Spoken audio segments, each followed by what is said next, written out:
Welcome back. Should you pay sales tax on your internet purchases? It's a question many are asking after Governor Dennis Daugaard signed a new law requiring many out-of-state online retailers to collect state sales tax from customers. The law has prompted several lawsuits, and the issue could end up in the U.S. Supreme Court. Samantha Jo Roth is in Washington with more on how the law could impact small businesses and your wallet. In Waynesboro, Virginia, the small engraving business on Main Street is thriving. We have 3 websites.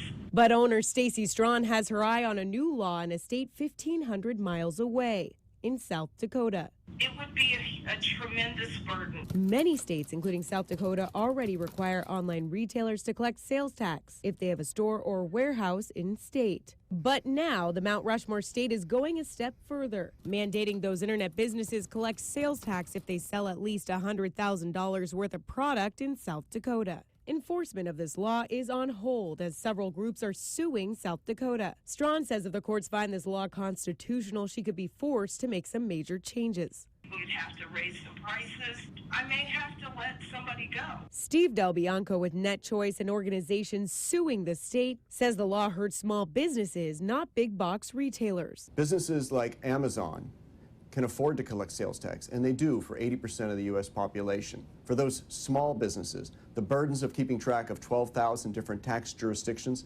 sales tax holidays, various definitions, is a crippling burden. This case could go all the way to the Supreme Court, forcing justices to reconsider a 1992 ruling which found only companies with a physical presence in a state are required to collect sales tax. South Dakota Attorney General Marty Jackley says without this law, the state is missing out on $48 million to $58 million annually in tax revenue. The legislature has given a strong position in fairness to downtown Main Street that there ought to be a fairness in the tax. Everybody should pay the same tax, and it should be fair about that.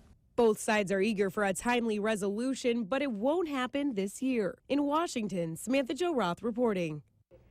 Alabama and Tennessee have proposed similar regulations. A local group is raising money this weekend to help cover the training program and competition with athletes with special needs. It's a first of its kind in Fargo-Moorhead.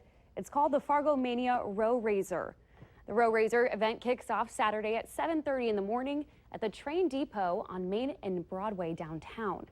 The event is open to everyone in all activity levels. Teams of 10 will row a marathon, which is 26.2 miles. Each person will row about 10 to 15 minutes. Then the next person would jump on. The money raised from the event will go toward helping train 29 special needs athletes for 8 weeks. And that's towards the competition. Up next in 90 seconds on Valley News Live at 9, do you need a digital assistant? Amazon is rolling out a new version at a lower cost.